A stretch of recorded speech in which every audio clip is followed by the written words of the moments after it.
Hello mga kababayan, kasama niyo po ngayon si Ka Eric sa ating video analysis at sa ating video talakayan.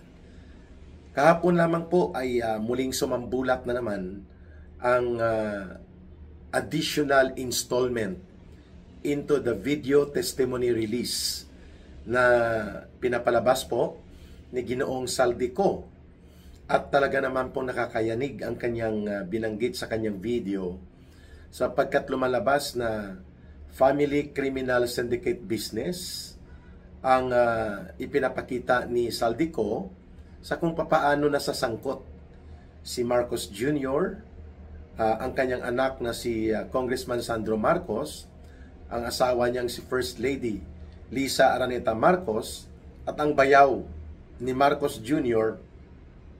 na si Martin Araneta. Malubha po at seryoso ang mga aligasyon na ito na nangangailangan ng agarang investigasyon, subalit syempre hindi natin ma-expect na gagawin yan ng ICI o kaya ng Senate Blue Ribbon Committee, no? Dahil pareho po itong co-opted o naglilingkod na upang i-cover up at pagtakpan ang interes ni Marcos at Romualdez. Pero bigyan po natin ng ilang mga analysis of the details ang binabanggit ni Ginoong Saldico hinggil sa pagkakasangkot ng halos buong pamilya ni Bongbong Marcos Jr.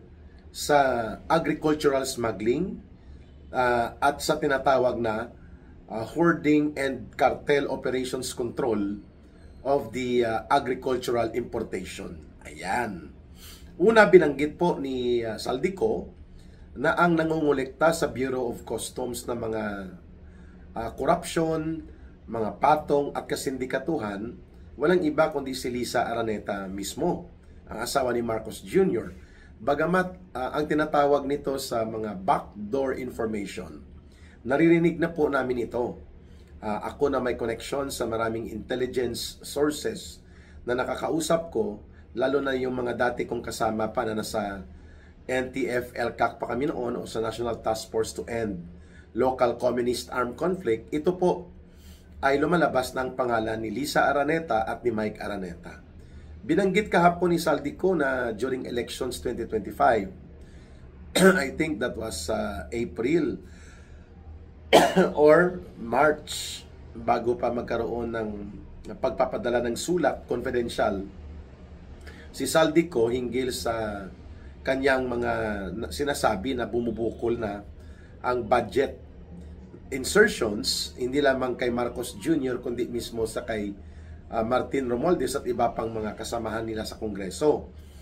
Hiningan siya ng si Martin, according kay Martin Romualdez, kinausap niya or si Saldico nag-usap na humihingi si Marcos Jr. ng pondo para doon sa alyansa para sa bagoong Pilipinas nila, no, yung kanilang kampanya, pati sa local elections, hindi lamang sa senatorial candidates.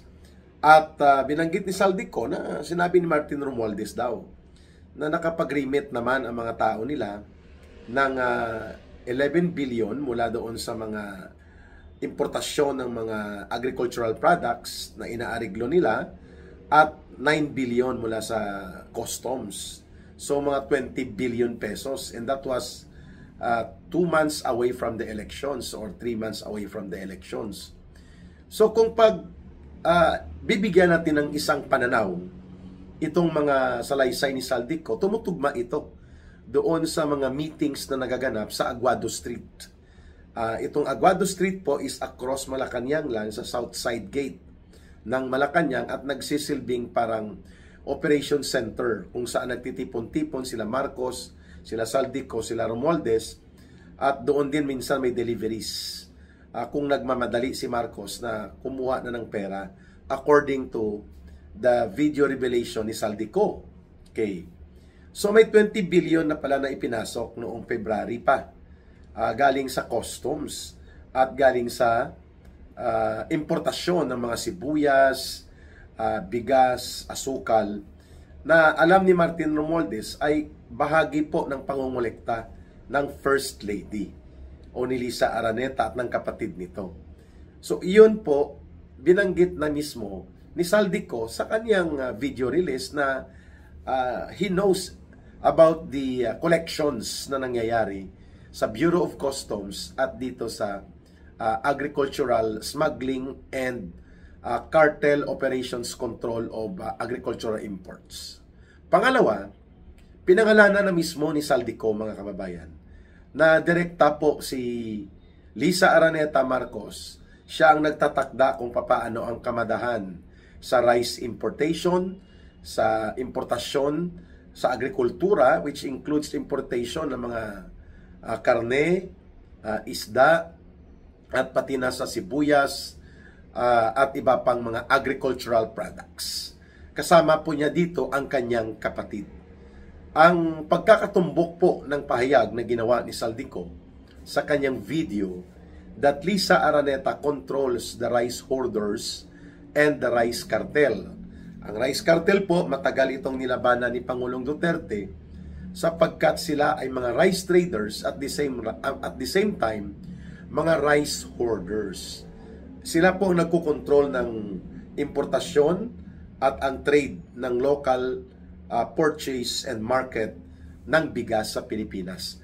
At ang may control sa kanila ngayon, hindi po ang Department of Agriculture Secretary na si Kiko Laurel Cho, kundi si Lisa Araneta at ang kapatid nito na si Martin Araneta, kung ang atin pong susundan ay ang pagsasalaysay ni Saldico. So makikita natin po malaki ito, mantakin po ninyo sa sugar importation lamang, na mukhang dito nga nagkaroon ng isang pagbabangga si Vic Rodriguez nang siya pang Executive Secretary, kasi nga from a necessary requirement of only 200,000 metric tons ng asukal na imported na papasukin during the first 3 months ni Marcos sa 2022, ay umabot ito ng almost 600,000, dumoble. At iyon ay may patong sa mga importer hoarders na yun pala ang may control, at ngayon binulgar na ni Saldico si Lisa Araneta Marcos at ang kapatid nito. Kaya nagkaroon ng price manipulation sa sugar, and hindi bababa, according to Saldico dyan, ang kinita nila Lisa at ng grupo ng kapatid niya sa importasyon ng asukal ng mga 3 billion to 4 billion pesos. Wow!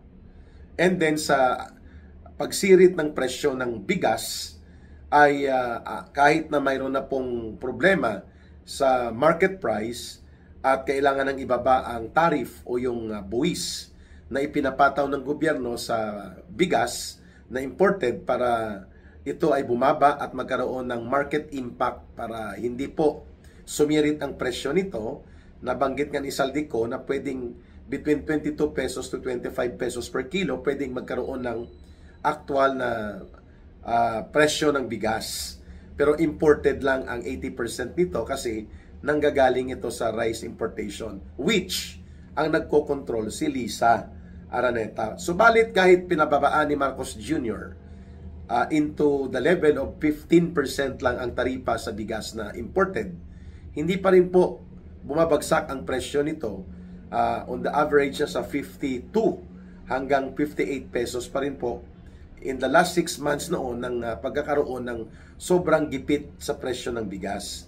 Kasi po, kumikita ng tag 10 billion pesos on the minimum, according to Saldico, mula sa rice importation, sila Lisa Araneta at ang kapatid niya. Wow!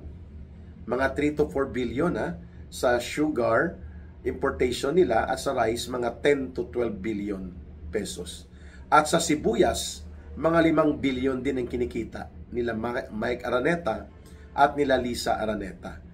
So, pati si Sandro Marcos itinuro ni Ginoong Saldico na involved din po sa kalakaran ng pangingialam tungkol sa paano imaniobra ang importasyon sa agriculture.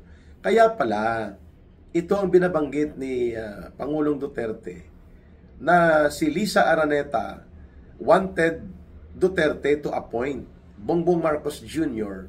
as Agriculture Secretary noong panahon po na jobless si Marcos matapos na natalo ito sa elections noong 2016 sa pagiging vice president candidate or vice presidential candidate niya during the time na kalaban niya si Leni Robredo. A year after, naglalabing efforts si Lisa Araneta na ang kanyang asawa na si Bongbong Marcos Jr. in 2017 or maagang bahagi ng 2018 ay ma-appoint bilang Agriculture Secretary. At hindi ito pinagbigyan ni Pangulong Duterte. Kaya pala, nung umupo na si Marcos bilang presidente, hindi mo na siya nag-appoint ng Agriculture Secretary kung mapapansin ninyo. Kaya may katotohanan at tumutugma sa pangyayari ang binabanggit ni Ginoong Saldico. Mga 14 months o 15 months po na umupo si Marcos bilang Agriculture Secretary. At sa panahon na yun, sumirit po ang agricultural smuggling. Sumirit ang presyo ng sibuyas, sili, bawang, at pati ang importasyon ng itlog at mga manok. No? Pati na po ang mga dairy products. Everything, kasi pag nag-i-import ang bansa ng mga agricultural products at iba pang mga produkto, syempre, nagkakaroon ng price manipulation and tariff manipulation. Actually, ang epekto niyan, technical smuggling. Kaya na kumikita sila at dyan mo kailangan ang Bureau of Customs. Kaya magkadugtong po yun. And in the last 15 months ni Marcos sa Department of Agriculture, wala ibang nangyari dito kundi ang paglala ng agricultural smuggling, ang paglaganap ng agricultural product importation manipulation, na siya namang tumutugma sa revelations na inilabas ni Saldico sa kanyang video. Kaya pala gustong-gusto na ni Lisa Araneta na kunin ang agricultural sector bilang pamumunuan ni Marcos Jr. when they were trying to do the lobby operations kay Pangulong Duterte dahil konektado pala siya sa maraming mga rice hoarder and rice cartel operators at iba pang agricultural import groups na mayroon pong pandaraya o ala sindikato na operations. And when Marcos Jr. became president, ito na po ang naging oportunidad para sa loob po ng halos 1.5 taon, 1 year and a half almost ni Marcos sa agriculture sector bago ma-appoint po itong si Ginoong Kiko Laurel Chu na isang malaking negosyante sa large-scale fishing industry, no? Yung Frabel o yung Frabel ay si Marcos po ang humawak ng agriculture portfolio at doon sumirit ng todo itong inilalarawan ni Ginoong Saldico na family criminal enterprise operations in the agriculture importation, sibuyas, agri-products, bigas, asukal. At magkadugtong yan sa pagkukontrol ni Lisa Araneta dito sa Bureau of Customs. Siguro kulang-kulang sa 20 billion pesos nga ang kinita nila sa loob ng almost 1 year and a half or kulang-kulang 15 months na pamamalagi at pagkukontrol ni Marcos bilang concurrent Agriculture Secretary. So, nakakabahala ito, but who will be the one to investigate? What independent and genuine investigation body ang hahawak sa ganitong uri ng iskandalo na nagsasangkot sa buong pamilya ni Marcos? Ang kanyang anak na si Congressman Sandro Marcos, may mga insertions, mayroon din pong mga SOP na kinokolekta, partikular na sa Ilocos Region, sa Ilocos Norte, at umaabot sa mahigit 10 billion din po. Ang sinasabi ni Saldico, ang napuntang mga SOP o patong tongpats kay Sandro Marcos, sa kanyang asawa ni Marcos Jr. na si Lisa Araneta at si Martin Araneta na bayaw niya, mga 20 bilyones po ang tinubo nila o tinigbas nila mula sa agricultural manipulation of import operations na parang technical smuggling na rin at the same time import and product hoarding similar to cartel. 20 billion pesos. At kaya pala, pag sinabing tungkol sa Bureau of Customs operations, appointments, at iba pa, pati sa Bureau of Internal Revenue, si Lisa Araneta accordingly ang naglalagay ng mga tao dyan. Kasi kailangan mo yon kapag nagkakaroon ka ng pinapapasok na bulto-bultuhan ng mga imports na pinagtutubuan mo. Equivalent to smuggling. Malamang pati sa duty-free. Most likely, no? Kaya nagtatanong ang mga tao, what now, Lusyoko? What now, Lusyoko? Nagtatanong lang ang mga tao. So, hindi pa ito binubulgar ni Saldico, no? Mayroong mga personalidad na matagal nang nasa technical smuggling, mga kababayan, pero ito po malamang kapag ipinapakita na ni Ginoong Saldico na ang lalim at lawak ng sindikato ng pamilya ni Marcos ang isang sektor na strategic na nag-i-import talaga regularly at pwede mong hilutin sa mga taripa o mga buwis at sa customs duties at pwede mong patungan at i-advance ang koleksyon sa mga cartel at mga technical smugglers, ang asawa at ang bayaw pala ni Marcos ang nagpapatakbo nito. Which matagal ko na pong naririnig yan. In fact, ang tawag dyan kay Martin Araneta, si Mike Alpha. Ayun. May opisina sila dyan na ginagamit nila, nila Lisa. So pumupunta din dyan si Marcos at si Sandro sa BGC na may masarap po na mga pagkaing ibinibenta sa baba. Sa second floor yata sila or third floor. Dyan sa may BGC, maaalala ko pa yung lugar na yan, hindi ko nababanggitin po yung masarap na pagkain sapagkat may mga tao noon na nakipag-meeting sa amin tungkol po sa pagkakaroon ng mga special project kay Marcos nung sila'y okay pa ni Sara Duterte. Pero nang marinig ko na ang layunin ay tungkol sa mga supplies na ibibenta sa barangay, sa health centers, at mukhang si Mike Alpa ang pumapatong, pumasok na sa isip ko na ito na yung grupo na nagpapatakbo ng mga kasindikatuhan sa technical smuggling, lalo na sa agriculture sector. Ayun. So maraming salamat, no, sa lakas ng loob at tibay ng dibdib ni Saldico. Kulang pa ito ng mga detalye. Kaya naman, ini-expect natin na iipitin po si Saldico ng tulotodo at idideklara siyang nagre-raise ng pondo for terrorism financing, the Arnie Teves formula.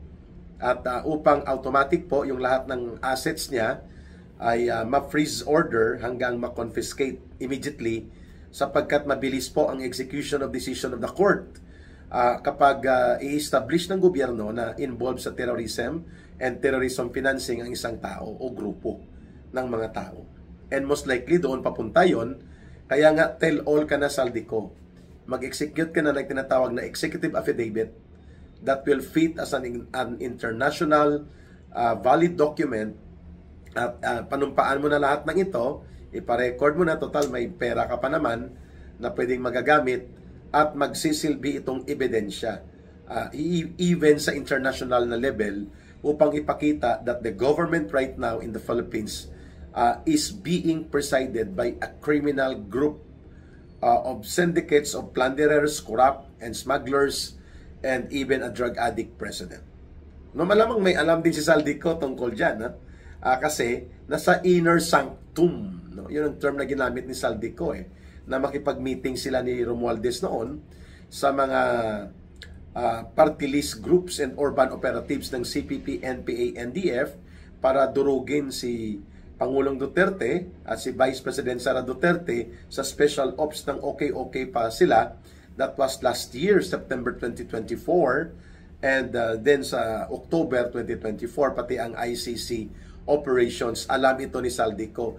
At malamang, pati ang pag-special ops o special operations attack to demolish and destroy the Duterte political group, particularly si former President Duterte at si Vice President Duterte, ang paggamit ng pondo upang itong mga pinagnanakaw at mga insertions na ito ay gamitin para mapatanggal si Vice President Sara Duterte at makapwesto si Martin Tambaluslos at siya ang papalit kay Marcos Jr. sa 2028 ay earlier than that, pinunduhan yan ng mga flood control and other insertions na pinagnanakaw.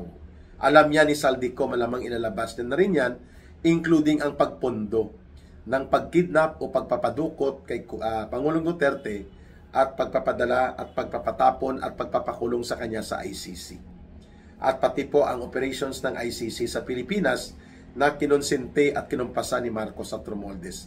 Yan pa po ang mga detalye na we are expecting na i-reveal pa rin ni Saldico habang siya ay buhay pa. This is getting interesting every day. And iniisa-isa ni Saldico, inihimay-himay niya kasi para hindi naman po mahihirapan ang taong bayan to digest and absorb the information and process in their discernment or sa proseso ng kanilang pag-iintindi sa nangyayari sa ating bansa. Kaya by installment, para hindi magkaroon po ng tinatawag na information overload ang taong bayan. And that is a good approach. Pero syempre, ang implications niyan, habang iniipit ng katotohanan si Marcos, iniipit ng kanyang sindikatong gobyerno din ang mga tao at ang mga grupo o mga personalidad kagaya ni Saldico upang durugin ng tuluyan at hindi mailabas ang mas marami pang katotohanan. At alam natin po, hawak ito ni Saldico dahil nga inner sanctum ang tawag sa grupo nila, na alam niya ang lahat ng nangyayari dahil sila nga ang magkakasama sa pagiging sindikato nila Marcos at nila Martin Romualdez. In fact, hindi niya pa dinitalye paano pinagkakitaan ng pamilya ni Marcos through his wife, Lisa Araneta, at ni Martin Araneta na bayaw niya, o ni Mike Alpha na tinatawag, ang customs, ang BIR, and pati po itong operations sa agricultural technical smuggling, hoarding, and cartel control operations of agricultural imports, lalo na po sa bigas, sibuyas, poultry products, and asukal. Magbabalik po ang ating video analysis at video talakayan habang minumulat at pinupukaw natin ang taong bayan at ang ating mga kababayan sa katotohanan upang sila po ang maghahatol, hindi si Hontivirus, hindi si Lacson, hindi si Tuta Soto, kundi taong bayan po.